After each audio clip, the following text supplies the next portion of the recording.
Fidèles téléspectateurs, bonsoir. Mbote Nabino Banso Bozui Libaku ya Kolanda. Émission Nabino MB Débat, émission Oyo Bosepela Kamingi na analyse politique we Salemaka Awa.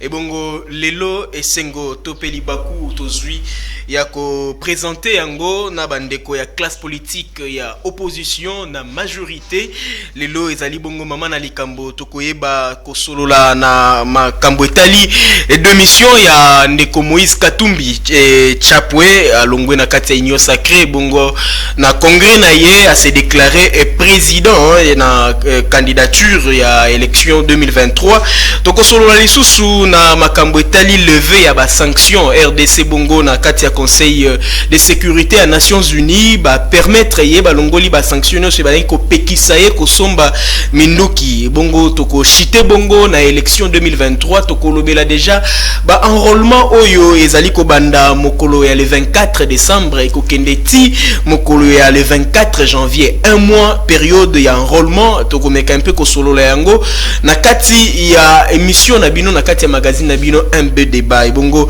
natali na esengo ya ko pesa mwana mboka opika kabongo Isaac o azali kati na biso azali bongo le jeune kabongo et puis nandeko Godembia o azali pe moko ya union sacrée bongo azali bongo membre ya UDPS Ligue de jeunes. Je me tourne du côté monsieur Godembia cadre ya UDPS Ligue de jeunes. Bonsoir. Bonsoir, je suis Godembia, Naza Godembia. Voilà. De la Ligue des jeunes UDPS Tchangou, les premiers vice-présidents de la Ligue des jeunes de l'UDPS Tchangou. Voilà. Déjà, qu'est-ce que vous nous apportez? Et l'ogonini au memeli biso déjà le cola ba biscuit ba message. Il y a un thème pour la émission Nabiso ya MB Débat. Merci Nanou par rapport à Akia Inabino. Et puis nazo souhaiter mes condoléances na ba famille nganyo so congolaise et quinoise au touti ko perdre batuna pluie diluvienne oui voilà tout à fait nakoki ko se permettre tena lo ba makamu sous que na pensé na bango et ça li passe et puis na moni enterrer bango lelo voilà milimo na bango pe manakimia biso ba tutikali to leki bango la valeur te ezalaki volonté ya Nzambe. Yami Balé n'a attiré aussi attention à la jeunesse parce que vu que je suis jeune et je suis en train d'être dans les structures des jeunes, je m'occupe de tout ce qui passe dans le milieu à la jeune.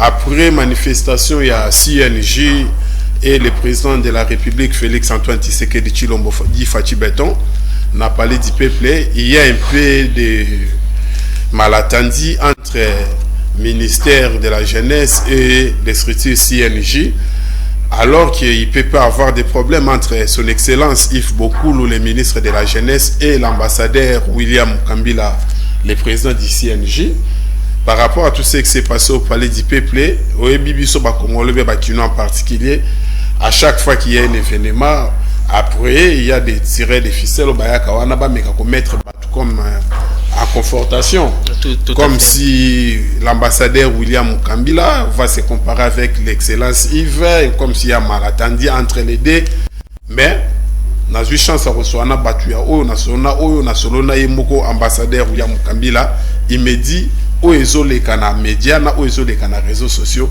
il est pas oyo kango si longtemps que les ministres ministre tutelle direct, bah où qu'on soit un problème parce que l'ambassadeur William Kambila n'assiste pas dans les conseils des ministres. C'est le ministre Yves qui assiste dans le conseil des ministres et puis à déshydrata, il y a jeunesse auprès à chef de l'État. Donc bah jeune bah l'on a distraction. Et logo et Salamaki les 30 sur Alain, je crois c'était pour la première fois dans notre République. Tout à fait que tout le monde a institution président de la République a déplacé à Sololina Bilengue et puis où est les cas qui wana to la qui c'est à la face du monde qui est tozana chef o ayo kaka et puis tous un chef auto c'est obiso tous au Voilà, déjà, Monsieur Godembia, il est de la Ligue de jeunes de Tchangwa, UDPS, donc avec lui, Nayende Togomeka un peu ko partager ba sujet au Nyos Tozali na yango na MB débat ya mokolo lelo, azali yemo côté azali bongo nandeko Opika Kabongo Isaac le benga kamingi le jeune Kabongo, il est de l'opposition, il est de la nouvelle classe politique, le BAT, il y a parti cher, il y a Moko Yemoka représenté déjà, Monsieur Opika Kabongo Isaac, bonsoir. Bonsoir, Ngolangai. Merci pour cette invitation. Les BAT, c'est un parti politique. On va besoin comme on a des cours, la camarade Alain Bolodja. On va payer à un président provisoire, justement, parce qu'il y aura des élections égoïa dans les prochains jours. Après, justement, sortie officielle, parce qu'à Ibarra, à Kotia, Matopé, vous allez voter. Dans l'Assemblée générale, lorsque tout ça la signature, il y a un statut Nabiso. Et puis, pendant que les Konanga Bandai Koluba, parce que je me rends là dans un biscuit peut-être brûlé. Voilà, tout à fait, vas-y. Par rapport à Yao de Konanga, il dépêche à Outoloba. Apprécié d'abord en beauté. Merci. Merci beaucoup, mon frère. Alors, ce qui m'a tellement inquiété, ça, justement, on va propos quand il dit que c'est pour la première fois que mon institution président de la République à Bengi ba jeune ba sangana tout ça, alors que Bissonio surtout qui n'a pas observé des comportements qui ne pouvaient pas exister dans événement wana tel on sait que le mot hymne national il y a Moke Petit, après c'est là hymne national il y a IDPS, et je me suis posé la question, est-ce que le président de la République a gagné la rencontre là ba jeune Congolais, rencontre mais on aimerait dire que c'était les jeunes Congolais quand même. Non, heureusement qu'au conditionnel, on aimerait dire que c'est un jeune Congolais. C'est la question que nous sommes en train de nous poser. Les jeunes, il y a des pèses, tout jeunes Congolais. Et puis, vous remarquez, ce n'est pas la première fois. Chaque fois, ces comportements, ils ont observé la Katia.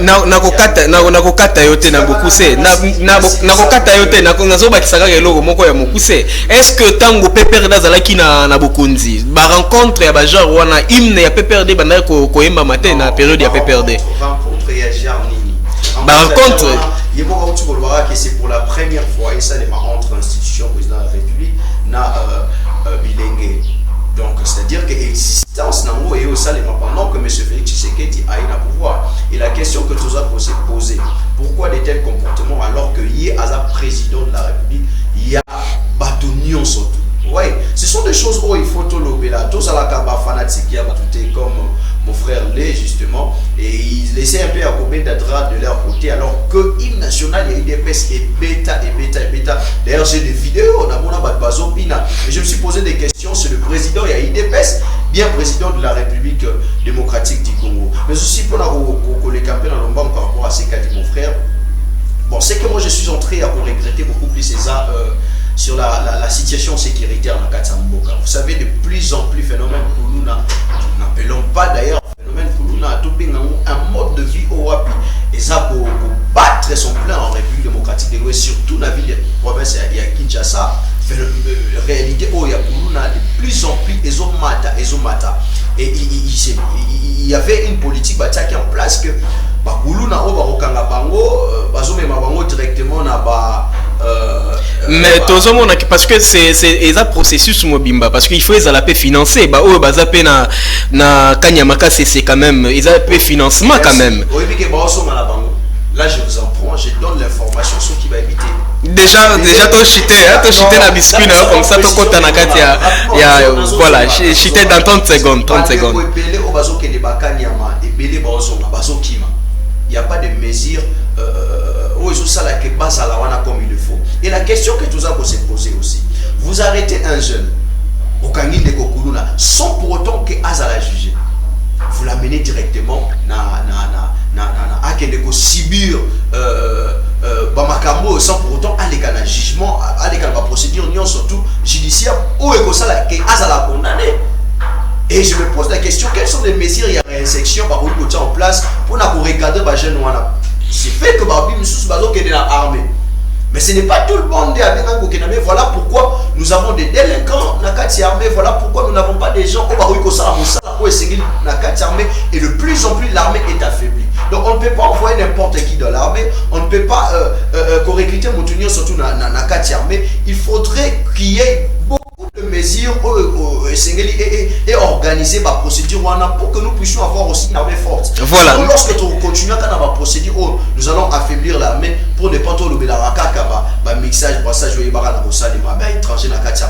Merci beaucoup, mon amboka, les jeunes Kabongo. Tokokota directement na kati ya sujet ezalaki bongo ba biscuit information ba entame oyo bandeko na biso bayela kabiso na kati ya émission na bino MB débat bongo tokosolola lelo tozali komona ba oyo bazalaki bongo na ngambo ya Joseph Kabila mwana mboka asilisi bokonzi na ye akei mwana mboka Félix Tshisekedi aye kaka le même ba kei ba balancer pas mwana mboka Félix mais lelo bazali kotika Félix bazali ko bima lisusu pour que donc nyonso wana tozali kosolola yango awa ezali bongo église au milieu du village. Alors on a retourné na ngambo ya mwana mboka Godembia pour na koloba lelo oyo Moïse Katumbi a quitté officiellement Union Sacrée et a se déclaré bongo candidat na élection présidentielle ezali bongo na mois ya ezali bongo na année 2023. Est-ce que vraiment ekozala te bitumba ya makasi oyo ekondongwa na entre mwana mboka Félix Tshisekedi na mwana mboka Moïse Katumbi?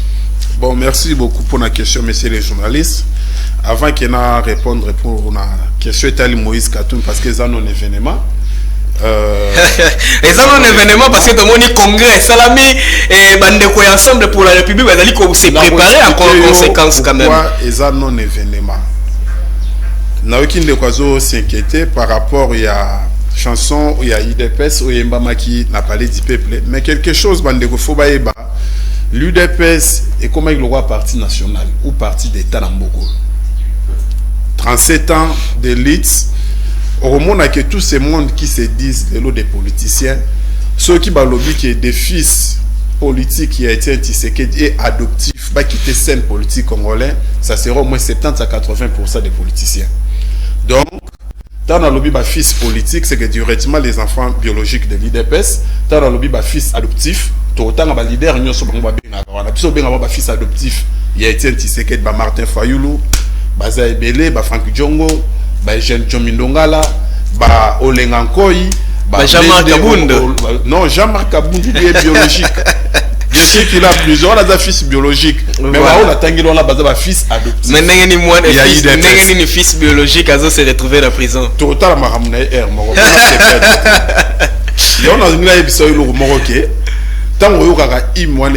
les Congolais vont comprendre les choses dans la stade des martyrs. À plein match à Léopard, les Congolais vont célébrer parce que des Congolais se reconnaissent à l'IDPS. Avant que la musique et tout comme ça, au moment où on a dit que ceux qui les louent, tout le monde à la vraie avec Bissomoko, que tout le monde qui se reconnaît Tshisekediste, tout le monde qui se reconnaît fils biologique ou fils adoptif Etienne Tshisekedi, va quitter scène politique congolaise, ça sera pas moins de 80%. Donc c'est ça. Ceux qui nous aiment à milieu et Yembama qui n'a pas institution, à des fois l'esprit a combien de mais question parce que Tshisekedi nous disait sous les bois de Balobaka na CNCT que tenait bon l'IDPS 24 Nzembo Tokoyembango un jour na bino na parler de la nation. Nzembo Tokoyembango un jour na bino na parler du peuple. Nzembo Tokoyembango un jour na bino na ba institution aux na CNCT. Mais Nathan, on se retrouvera on a aussi laissé koyemba hymne national pour commémorer âme ya Etienne Tshisekedi.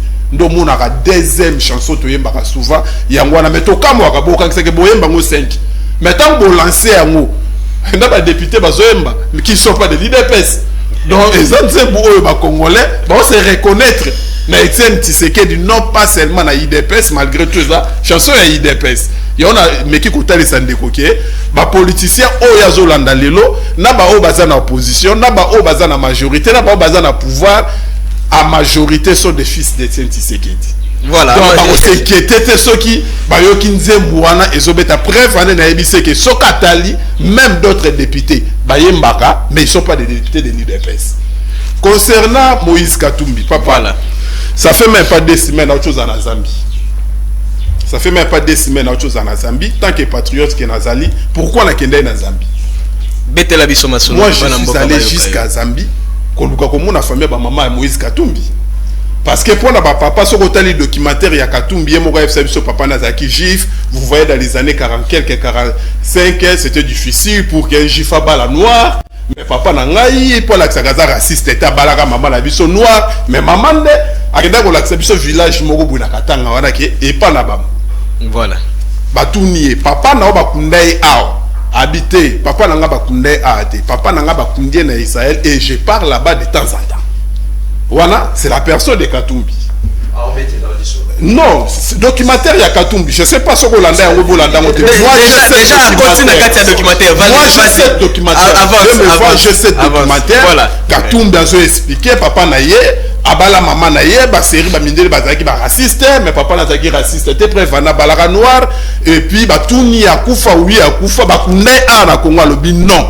Ba kunde na Israël et puis na kendaka de temps en temps. Voilà. Wana liboso. Yami balé. Pourquoi on a commandé na Zambie? Parce que tu déplacé qui na secrétaire général Augustin Kabouya, ou azaki na rédaction à partir na niveau ya Katanga. Voilà. Tant que tu quittes na Katanga na aéroport, bota la masse ou yaki koyamba le secrétaire général Augustin Kabouya na minime ya bateau bakenda koyamba Katumbi dans 2 jours à temps au la mondiale. Pourquoi c'est manqué des Congolais jusqu'à niveau haut? Yoketa la balle. Masano na yokei nengo mesana na kosepela na bale. Et ça m'a bête. Est-ce que tant aux zonga ba Congolais ba ko yambo na aéroport. Message aux la biso. Total qui coupe du monde était ndenge Messi, bazu coupe du monde. Mais déjà ça la biso ngwana. Déjà ya moni ba katange ba sabota ki yango. Mais formation na peso très important. Tant to kitina secrétaire général na niveau ya Katanga. Et ça na nzembu mo ba katange ba yembaki. Boulé la Katumbi na Chine congolais. C'est que secrétaire général ko se déranger te mutwana za congolais te bo se déranger na epona nini. Mais déjà pour la koloba que moi na mboka Moïse Katumbi ko zonga na ye zala ki bongo pona ko lancer congrès o ya sala ki pour que assez dire na public nyonso ke ako postuler na 2023. Ezala ki te ke ba mbie pona ko zonga na ye na coupe du monde moi na mboka. Papa na ebisio biso nyonso to mona ba retour triomphal à Katumbi na Katanga. Biso nyonso to mona koma Katumbi ba akisa ke le roi die na Katanga. Mais avec le temps, tant on a commis na Katanga, on moni ba média, ba journaliste ba mekape ko sunga biso. Ce n'est pas si Katumbi dispose des moyens, ba témoignage ba salela biso pour na Katumbi na gestion na ye. Moi je croyais que ceux qui na kiti na Lubumbashi, na okuta Lubumbashi ça presque ville moro Afrique du Sud, même Rwanda, même onga la moni na Zambie. Mais tant on a commis na Lubumbashi na banquette on a sali. Beaucoup de routes sont ça c'est Kiabula. Ça c'est Kiabula na ko. Mais ba routes on yo mobabi papa tongela biso ba usage unique. Akenda kenda na ba routes na ye. Donc yo ozali ko fustiger quand même mandat ya Moïse Katumbi étant bazala gouverneur. Pendant kazaki gouverneur, il faut boba que Katumbi a eu chance ya ko diriger les grands Katanga. Mais le lo o ke lota la makambu oyo maman la biso ficha zo sala na loloba mbongo wana Katumbi ba négocier. Mais zo faire développer loloba lelo. Au Katanga avec Kiabula. Kiabula se faire développer au Katanga. C'est-à-dire qui basa na moni ba évoluer, na moni quelques routes aménager moi ba marambe belé. Soko ke na Lomami, okuta ke il y a des avancées. Soko ke na Lomami, okuta ke il y a des avancées. Tanganyika memema. Mais ko Katumbi azwa chance, il y a un dirigeant nyonso wana dans l'ensemble. Mais ba travaux bandako sabiso quelques petits travaux na Lubumbashi et rendre bango ba milliardaire. Et rendre bango ba milliardaire. Lelo o Katumbi milliardaire, Kabila milliardaire. Mais dans le documentaire on a sur ba onde kwa landate, Katumbi a confirmé son père lui a laissé 15 millions de dollars. Mais déjà 15 millions de dollars na ebité musala nino ya salaki pour akoma milliardaire. Mais pour na rolobake ko lancer candidature na eza non événement. Biskanga na fustiger comportement des années et puis Katumbi n'a pas de stratégie, n'a pas aussi de stratèges politiques tout autour na. Le pourquoi? Parce que les mêmes scènes, les mêmes événements qu'il a occasionné en 2016 pour qu'il ait dans l'opposition, c'est les mêmes scènes à Zongeli. Hier, à chaque fois, il y a un problème de la justice. ba juge bazora dossier ne bazalaka harcelé bazalaka mais tout monde que ezali bongo quand même quelques mon amboka godembi ezali bongo quelques ba membres union sacrée nde basengi na cour constitutionnelle à la saisine ya dossier ya mon amboka Moïse Katumbi pour que ba meka ko empêcher na course ya présidentielle na 2023. Non, avant to kota le cour constitutionnelle juge on a zolo beza juge ko kimala katanga aza menacé par Peter Kazadi. Na dossier Moïse Azalonga et avec un sujet français, Moïse a escroqué au moins une affaire il y a 142 ou à 147 millions de dollars. Maintenant, Sambi et puis le monsieur baza toujours na procès na Moïse. Il faut Moïse a rembourser les mbongo na ya tekela société na niveau ya France tant baye montant où ya fixé qui na société à vente na batif au monsieur coûte na société ça même pas la moitié c'est que bato ba frapper ba bato bolafa il faut pas comprendre ndeli bango ba évoluera il faut que tout monde ndima ko restituer mbonga bato et non que juge za ba dossier qui mala ba dossier ya bana kokufa na no komba Peter Kazadi oh non le juge a kimi parce que bana ko za ba menace ya Peter Kazadi boyebo na makambo tali élection. Et l'autre to na Katumbi d'après nga Toron ma Katumbi za candidat parce que a représenté l'ombre de lui-même même na Katanga na za sous émetté. Et pourquoi parce que nga na benga que un leader régional. Katumbi ne peut pas même convaincre des provinces. Bandundu bel et des Kasai ou bien comment non. Yé makambeta la keza ya Katanga. Matanga o eta la kia ba congolais ba ba kufaka na Katanga. Ba passe o eta la keza la ba Katanga. Mais autoromona que Etienne Tshisekedi il n'a pas œuvré dans les Kasaï, a œuvré à Kinshasa. Autant les babjeux n'abisso Bagizen Antoine, bah œuvré à Kinshasa. Merci mon amboka Godembia, na kozongela yo. Pas prendre un leader régional, bon bah na commissaire na ba Trump ya ba parti le roi IDPS. Voilà, parce que Katumbi nous fait pas peur, mais bah juge à cour constitutionnelle ba mega Rolande la dossier on a parce que on peut accepter pour te rebattre peut-être to tient na élection abimi ceux qui na 2 voix ceux qui 3 voix ceux qui combien de pourcentage à Robimanango et ensuite ba étranger mususu ba wa se servir na comme jurisprudence oh Katumbi ba postulara ndengeni mais pour na ngai Katumbi élection 2023 aza l'ombre ya yemoko nga na benga ke leader à Katanga na benga ke leader régional nega ga wira so na lobarake aza leader international et puis aza leader national mais ala ba mise musu ba sala ka succès na Katanga mais l'élection so ebi ba moté. Merci beaucoup mon avocat Godembia. Merci beaucoup na kozongela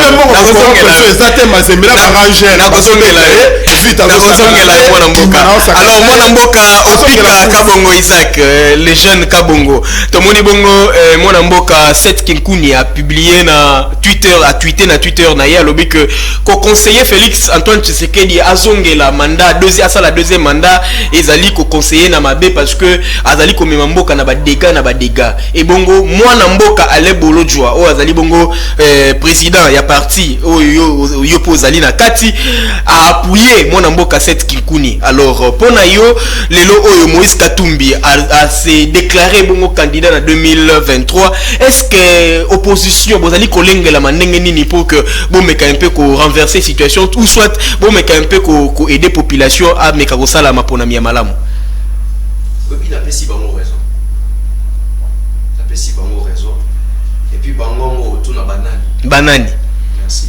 Je vais vous comprendre pendant que nous banane.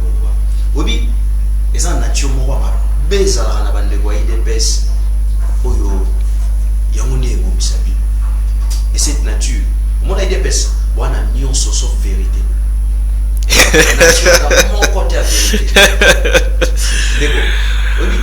Tout ça va fanatique, tout est au bêta masolo politique parce que bah parce que on kende loba, tout parce que aux a besoin au le la partie politique na au marginaliser ba tout mususu pour na ba bien et le bon mboko c'est les béatitudes d'un politique. On se comprend. Ah ya bosso na conseiller yo mtozo mi benga o vice soki ya jeune soki nini na conseiller vous avez la capacité, on a toute capacité, on a des autant de jeune avec de telles choses. Parce que tout ce qu'on a ici, maintenant on trouve des solo, il y a Obi, fils biologique, il y a Etienne Tshisekedi, Baza, fils adoptif, il y a Etienne Tshisekedi. Bon, je ne comprends pas. Nazo comprendre qu'est-ce que vous avez dit. L'opposition existait avant que même Tshisekedi a comment je parle de Tshisekedi et Etienne. Etienne Tshisekedi. L'opposition existait avant. Son accord sur l'Obi. heureusement Govandikimia. Deuxième des choses, l'Isolo Katumbi étranger patati patata. Est-ce que vous voyez que le président, M. Félix Tshisekedi, il reconnaît qu'avoir nature, il y a Angola. Est-ce que vous voyez ce bien monté, je vous envoie au Kegoluka, pour comprendre. Il y a le série, c'est comme si on a biso, tout ça, Bazara va côté à Bangola, tout même un problème. Tout ça, il y a un moroté. Et pourquoi Moïse Katumbi, tout ça, je comprends que position ils ont dérangé Bino. Et voilà pourquoi Bolibo créé. C'était encore qui de quoi il y a la politique, il y a Mobeko, il y a Noël Tchani. Noël Tchani. Bozoye, bo prométaille, ba poste. Bo latissier loi. Moto ya memaka congolité. Lorsqu'il a senti que bo soutenir et sous-soutenir. Et c'est ça les comportements de l'IDPS. Parce que vous se retrouvez raté. Et la même chose, vous trouvez là, on va procéder pour le mettre en place le lot. Afin de reconnaître ça. Franck Diongo parti aussi. Dans la constitution. Hein? D'après la constitution, mon béco lui conduit et reconnaître que yé, c'est la candidat. Et que yona ni oba da boluka ko créer ba procédure tout ça pour na patati patata. Parce que Azui peut passer pour naie biométrie, il y a RDC. Oh mon frère, là-bas il y a pas match, hein, ba même biso na ba débattre. Ce qui m'étonne de ko bi autaki Zambia qui ko découvrir ba nature ya Moïse. Mon frère, IDPS a déplacé pendant tout on a évité sauf que les solo je ne sais pas toi la vidéo tu pour le logo ma diga vidéo. IDPS a abisi mbongo atini muto ke bwara la nature ya Moïse Katumbi alors que yo traité Moïse Katumbi de ne pas être important dans la politique. Hein? Tout le babylon monté pour tout le bara. On comprend tout ça, nous sommes quand même de jeunes, au ça quand même espoir dans la jeunesse congolaise. Bon, heureusement que IDPS, je ne peux pas parler de ça. Autre chose, il faut élever le remords dans la politique. Je suis politologue de formation. Tu sais mon frère, la population a très dangereuse. Pour ça la meeting au Bengi Batu, mais ils ne sont pas avec vous. Cette politique européenne, ça va à 5 000 francs au Benga Batu Baya. C'est ce qui s'est fait aujourd'hui. Et il y a un moment de continuer. Vous comprenez? Et qu'est-ce qui ne vous dit pas que vous pouvez arriver à 5 000 pour que Batu Baya, Katumbi, tout ça? Peut-être moi, bon, Katumbi, bon, on a dans ça sous politique, on a été dans un jeune conscient, bateau, qu'on soit responsabilité à ma grand-mère, tout y a bango, bon, moi, il y a Bengi Batu Baya, ça, vous pouvez savoir le logo. Bino le roi, mais ça, vous pouvez savoir 5 000, tout ça, parce que vous voyez que ça est l'autre côté. Namboka et cette population a la kaka parce que moi le roi il n'est pas capable il y a aussi mango tout à l'heure tu as tout solo avant de répondre à la question de tout tu solo à tout beaucoup ma kaba orgueilleux ah oui et le bon massou il dépense ça pas vérité moi orgueilleux vous mettez à solo à rater tout stabilité à tout mon frère le l'autre est qui est combien tout matara malé vous mettez à solo tiens bon, mon briller la population quand il y a élection.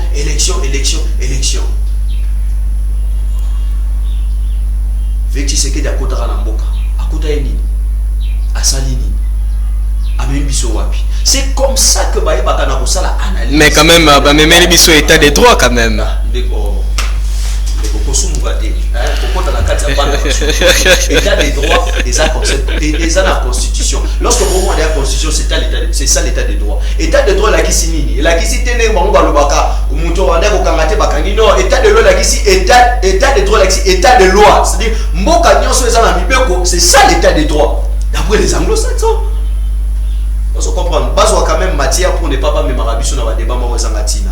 Et au tobeta lisolo à cette cocoon ya sale qui cette cocoon a tweeté na kati na compte Twitter na hier lobby que conseiller moi Namboka Félix Tshisekedi a ça la deuxième mandat et zali ko conseiller na ndenge ya mabe parce que jusque là ba dégâts ezali ko sale mazali capable ya ko régler yango te et donc comme malisusu Félix Tshisekedi na deuxième mandat ezali ko tia population na kati ya pasi et bongo moi Namboka ale bolojwa a appuyer yango problème est ça té webi ndeko cette kukuni a raison et raison na eza tellement fondamentale. Na utia ko lobango a fait Tshisekedi ya kutani. Ah mais mais quand même tozali komona que économie oh bazali ko défendre que économie ezali ko mata ba chiffre économique ndeko na ngai quand même yo zali komona ba chiffre économique ezali ko mata te mon frère. Et nous, on a ça, pas si bon. Mais allez-y, parce que la population a besoin d'ayokayo. Tant sous veste au lati, on y va, allez-y. On met des chiffres économiques. Population, on vit tous les jours, papa, tu vis à combien, mon frère? Yemo Rasawana, Jalelo, on vit à Koganga, IDPCPC. Bon, tout le but est que le roi va pouvoir, on dit souvent comment pour, tant soit compétent, et bon, on peut appeler ces postes exacts. Il n'y a pas de problème. Mais Adam passe nayo. Voilà. Tous les cas, tout chité dans la deuxième thématique. Voilà. Compétence. Les campagnes à IDPS, eux, vous avez des compétences. Parce qu'on a moudunion surtout pas sur le Sengeli. Attends, Moussambo, il n'y a pas de problème. Parce que Kaboun, il y a mon fils biologique. Avec M. Félix, c'est qu'il y a 5 compétents. Avec Baza Justin, mais même la prison. Tout le monde parle parce que ça a vu que ma porte, il y a beaucoup de pluriel. Hein? Bolo quoi. Et il faut un grand mauvais. Et aujourd'hui, nous sommes d'ailleurs en train d'apprendre que la plupart il y a la Mouka, il y a PPRD. La mission nouvelle classe politique de l'opposition, tous ont ciblé pour que beaucoup de gens il y a un que votre volonté soit faite. Mais vous voyez, beaucoup liberté est sous-caté parce que vous êtes dans la prison. Attends, la prison, tu es là. Vous voyez, si vous êtes dans la prison, à l'île, vous êtes dans la prison. Et c'est ça cette génération. Et cette génération éveillée, autotique, par rapport à la position, il y a cette coucou et tout ça. Il y a un enfant qui a fait la coutine, il a même mis son wapi. De plus en plus insécurité, de plus en plus. Tout le monde est l'autre côté, mon frère. Hein? Le peuple d'abord. Déjà pour garder parce que la Rosonga. Na kozonga epa mwana godé mbia poke akende déjà mwana mboka le jeune Kabongo est-ce que tu koloba que diplomatie à chef de l'état est fouti parce que les loba lever sanction RDC na embargo pour na kosomba minduki les lois azali libre ya kosomba minduki est-ce que diplomatie ya mwana mboka Félix Tshisekedi est fouti ou est fouti te diplomatie agitante bien agissante mais c'était la diplomatie agissante bon Martin Fayulu tout ça, il y a eu pression, il y a population, pression il y a pas congolais ni aussi. Parce que il m'a fait dire que la reconnaître à bien rabattu. Alors que biso la demandé pour ça pour que tout faire force dans la communauté internationale afin que tout tout ce que nous étions en train de cibler en termes il y a Makambo embargo tout ça. Voilà. Bon, et là l'État congolais n'a jamais frappé l'embargo. Il y a mon auteur pour cette information c'est qui la notification tout à fait oui ce qui va dire procédure parce que groupe armé au bazar na kata mboka na biso et bien na mandoki bon c'est tout l'état congolais sombi même na groupe armé et belé bande ko zo minduki sans pour autant toyer ba minduki ngo bande ko uta wapi et c'était ça raison pour laquelle au bapé qui ça état congolais a somba mais nous qui sommes pour autant allés à la procédure, on a une notification, patati patata. Et le lot, tu comme on a mot que bah possibilité, on a ya koso manenge to lingi. Oui. Diplomatie agitante. Diplomatie agissante. Vous n'avez pas fait seul. Vous avez vu nous montrer, vous étiez avec la population. Mais là, au moins, il faut très sérieux, essayez de comprendre les amis. J'espère que vous avez patience. Tout à fait. Nazo calculé. Parce qu'au cours aussi derrière les temps. Nazo calculé. Ngamu nazo kabola wa minute. Ngamu nazo kabola wa minute. Chitende kona ngai na 30 secondes. Chitende kona ngai. Tout ça là on a vraiment grave. Sauf le budget. Yabiso. Combien vous payez ça en armée? Ok, le leur permettre qu'il attaque Bassali levé, il y a manœuvre. Embargo à RDC. Armes comme il le faut. Bon, on y a un dépassement budgétaire, c'est dans la présidence. Et qu'est-ce qui prouve que le lobo paie ça par moyen? Bambongo Otinda, détourner même bilo Olia, il n'y a pas de moyo. Et qu'est-ce qui prouve que le lot, après ces procédures, et outils qu'on a levé, population, armée la biso va recevoir moyen possible. Ce n'est pas seulement ça. Beaucoup ça la mandoki, mais sans qu'on a un plan opérationnel, voilà bateau baza capable d'être. Il y a autant de ça, il y a remené par opération tout ça. Pourquoi les bino kaka? Merci beaucoup moi Mboka les jeunes Kabongo. Merci beaucoup. L'État d'imposer son point de vue dans un autre État. Et aussi le comment faut comprendre aux communautés internationales ça jouer. Parce que ça a à double tranchant de Konanga. Bah outil na ko lever cette manœuvre patati patata. Rwanda va sanctionner. Togosonga. Rwanda tire jamais qu'on la sanctionner. Togosonga moi Mboka. Déclaration qui lit Clébert na ko salema. Alors, ce sont des réflexions pour pousser de loin parce que tout le monde a ici à combattre l'Ukraine, pas sanction, outil à gauche, outil à droite. Rwanda n'a jamais qu'on la sanctionner. Toko espérer que Rwanda va la sanctionner. La possibilité c'est que outil qu'on tient pour que Kaka va calmer systématiquement. Et puis mwana mboka jeune Kabongo nakozongela yo nazali ko protéger mwana mboka. Alors mwana mboka Godembia lelo oyo ba jeune ya IDPS baza toujours na se honnête to mesana koloba bazali ko se retrouver te aussi longtemps que ezali parti ou ezali kati na pouvoir mais les jeunes ne se retrouvent pas. Et puis est-ce que lelo diplomatie il y a chef de l'État et parce que RDC malgré ba lever et sanctions à RDC est-ce que situation à est il y a RDC na biso eko changer? Bon, j'ai des nerfs de supporter au moins 15 minutes d'écouter rien. Parce que yo pose qui ta belé à Koloba. Je peux m'accorder 30 minutes, je sais pas si l'émission est pour combien de minutes. Vas-y, avance. L'émission est pour combien de minutes? J'étais patient et après 15 minutes. Avancez. Bato batana ndakunde avancez mon soki bayokini. Et puis eloko aliboso na pesa Etienne Tshisekedi merci parce qu'il nous a donné les nerfs. Parce que moi, je peux supporter 15 à 30 minutes sans rien parler ni répliquer. Vas-y. C'est ça, Etienne Tshisekedi. Na protégé, aux Anguita de Koloba, aux Mouanamboka, les jeunes Kabongo, aux Anguita de Koloba, il y a des pasteurs qui font. Allez-y. Mouanamboka Godembia. S'il vous plaît. Je crois Bino Batouboza Nandaku. Vas-y, avancez. Vous comprenez que je suis en face d'un petit Alain Bolodjoa. Et puis, le monsieur, moi, je ne savais pas qu'il a déjà un parti politique. Courage, félicitations. C'est ça aussi le Congo. Moi, avancez. Les jeunes UDPS, vous en avez pouvoir, mais les jeunes de l'UDPS ne se retrouvent pas. Tolto avancé. C'est une bonne question à vous répondre. Je suis très à l'aise. Voilà. Minute na ezo ayiko kende. Ngada na te compte république. Ya onde kwa lobby et loko malonge fo bino boye bisabiso Félix Tshisekedi akuta kimboka wapi amemi yango wapi asali nini o bino bato IDPS boko sa population ya spécial oyo Félix Antoine Tshisekedi Tshilombo asali depuis kaza na pouvoir nde eloko mutu yanga na retenir pa na oyo ko sunga ba imboka les restes o etikala ki wana na habite soka bandako lobani pona ko sunga ba imboka moni mboka oyo tokota na ba distraction te eloko liboso oyo Félix Antoine Tshisekedi Tshilombo asali na mboka oyo onga na lobaka ya mutuya c'est la gratuité d'enseignement investir dans l'homme. Voilà. Pourquoi? Parce que beaucoup de mes amis, même pour ne pas qu'il y ait critiqué pour la difficulté à moi licencié. Beaucoup de la difficulté à parler langue pendant 16 ans mais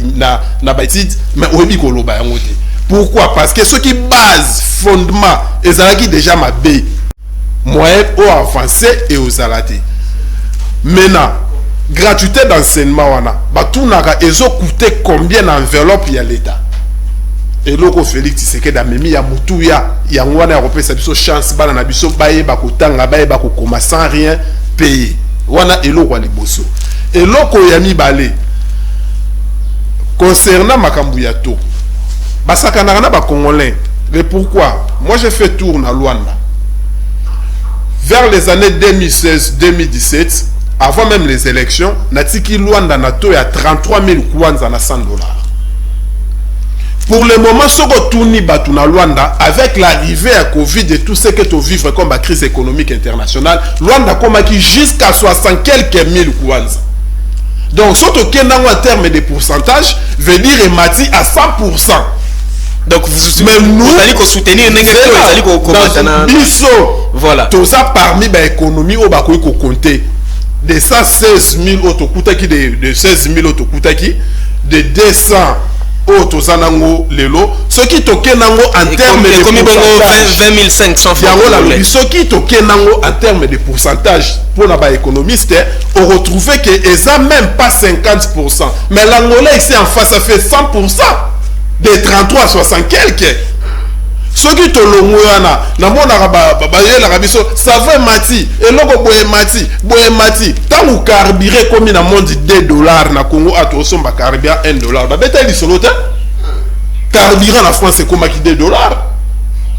Biso à tout son carburé $1, mutabeta gi li solo te. Solongo wana il y a des en Afrique du Sud, moi je parle avec des personnes, balaxinga ouilo babane ressemble à $2 comme jusqu'à $6. Na Congo ababeta gi solo te.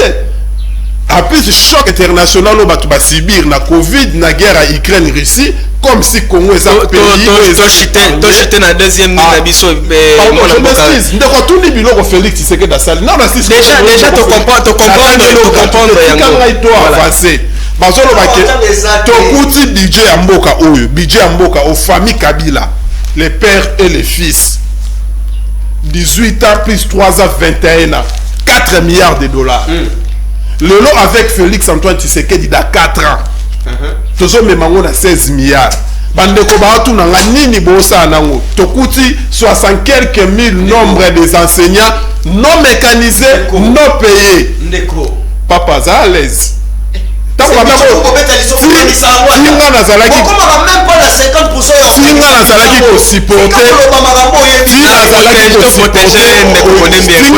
kosiporte koyoka yo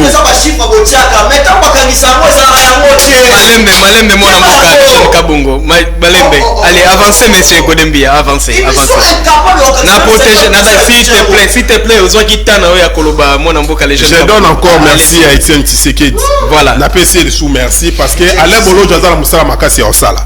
Il y a quoi c'est que quand l'autre parle il faut se taire. Vas-y, pour ne pas lui manquer du respect. Parce que oh il y a bandé koloba, il croyait que bandé ko sepeli sanga mais je suis mboka les jeunes Kabongo de protéger mon mboka Godembia. Bon, je n'arrive pas à lui maîtriser, puis pour ne pas être impoli ou bien comment, avancez, mon amboka, allez, mon allez, lever à sanction na conseil des Nations Unies. Voilà. C'est qui porté par quelle nation?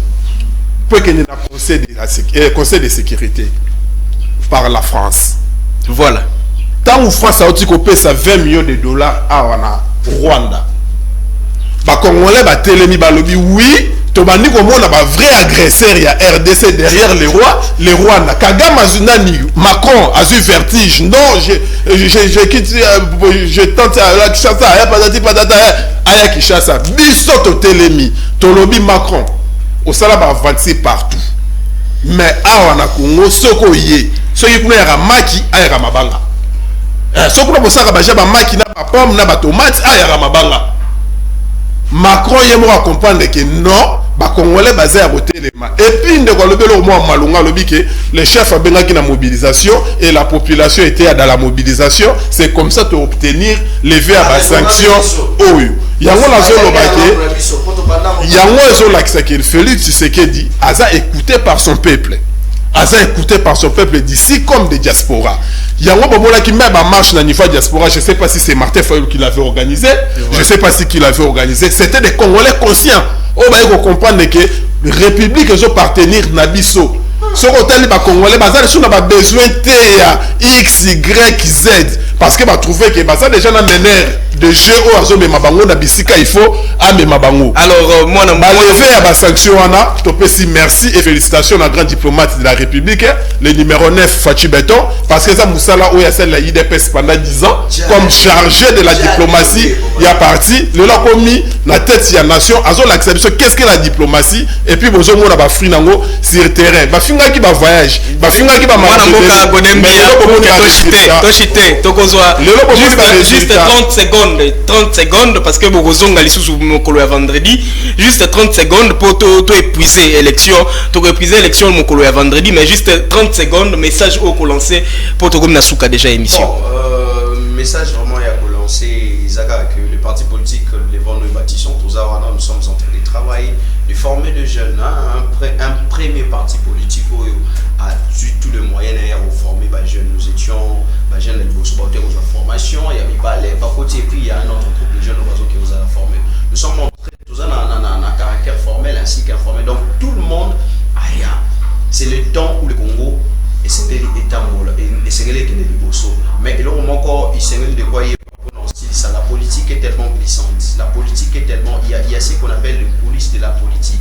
Ne pensez pas que bateau Rwanda tout ça, vous ne savez pas c'est que vous évitez que France est redevable devant Rwanda. Rwanda oui bien soutenir et ne pense pas que par rapport il y a pas capacité de Rwanda en place pour soutenir la France, c'est par rapport à bino ba déclaration to peni ninde a coupé sa bino raison patati patata. Boye bayango. Parce que tout le monde c'est comme si Bozo comprend les enjeux politiques. La politique c'est un monde des intérêts. Et le jour où vous comprenez en gros, c'est alors que Bozo aura conscience pour comprendre qu'il faut faire très attention à Tato Monibo. Et nous sommes en train d'appeler la communauté internationale.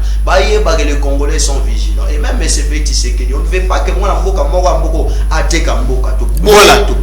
Voilà, monsieur Godembi a juste 30 secondes.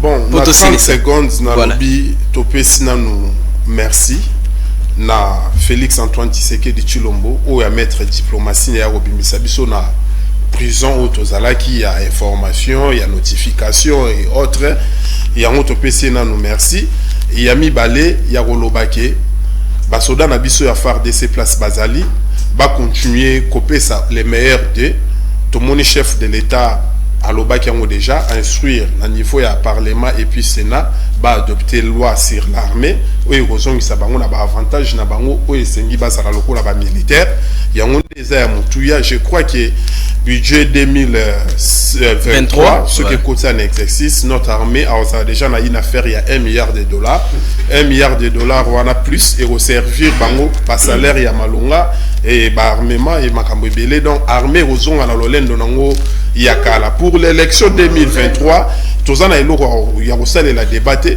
tozakuna eloko pe okena mula été papa tokuti bino na 4 milliards mboka na biso lelo toke na 16 milliards c'est que merci Fachi Beton 2023 yekaka the best of the best. Merci beaucoup tozalaki bongo na mwana mboka Opika Kabongo Isaac le jeune Kabongo oyo azali bongo na nouvelle classe politique et opposition les BAT il va parti politique ya mwana mboka ale bolojwa et bongo azalaki bongo pe na loboko ya mwasi Godembi ya Ligue de jeunes ya changu ya UDPS. Merci na bino banso bozwa kili bako ya kolanda émission oyo MB débat tokutani bongo na mikolo ezali ko ya mbote et puis zongi malamu na bino ba invité et puis na pesi bino ba fidèles téléspectateurs banso matonde mingi. Merci beaucoup.